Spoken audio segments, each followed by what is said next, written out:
AP CM Chandrababu పింఛన్ల పండుగను ఒకరోజు ముందుగానే తీసుకొచ్చారన్నారు హోంమంత్రి వంగలపూడి అనిత. ఒకరోజు ముందు పింఛన్లు ఇవ్వడం చరిత్రలో మొదటిసారి అన్నారు. అనకాపల్లి జిల్లా పాయకరావుపేట బృందావనం కాలనీలో పెన్షన్లు పంపిణీ చేశారు హోంమంత్రి. ఇవాళ ఒక్కరోజే 95% పింఛన్లను పంపిణీ చేశారన్నారు.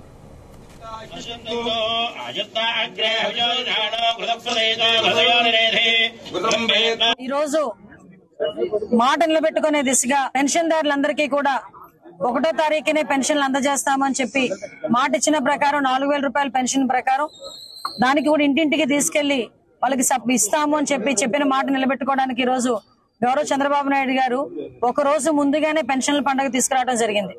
ఎందుకు ఈ మాట చెప్తున్నానంటే 1వ తారీఖు ఆదివారం వచ్చింది. ఈ ఆదివారం పెన్షన్లు ఇవ్వడంలో మళ్ళీ అధికారులు అదేవిధంగా ఎంప్లాయీస్ అందరూ కూడా మళ్ళీ ఇబ్బంది పడతారు. దీన్ని ఏం చేయాలి, 2వ తారీఖుకి మార్చాలా, ఏం చేయాలి అని చెప్పి తర్జన భర్జన పడే సమయంలో గౌరవ ముఖ్యమంత్రి గారి నోటి నుంచి వచ్చిన పదం 31 ఎందుకు ఇవ్వకూడదు, ఈ రోజు మాట నిలబెట్టుకునే దిశగా పెన్షన్దారులందరికీ కూడా 1వ తారీఖునే పెన్షన్లు అందజేస్తామని చెప్పి మాట ఇచ్చిన ప్రకారం 4000 రూపాయల పెన్షన్ ప్రకారం దానికి కూడా ఇంటింటికి తీసుకెళ్లి వాళ్ళకి ఇస్తాము అని చెప్పిన మాట నిలబెట్టుకోవడానికి ఈ రోజు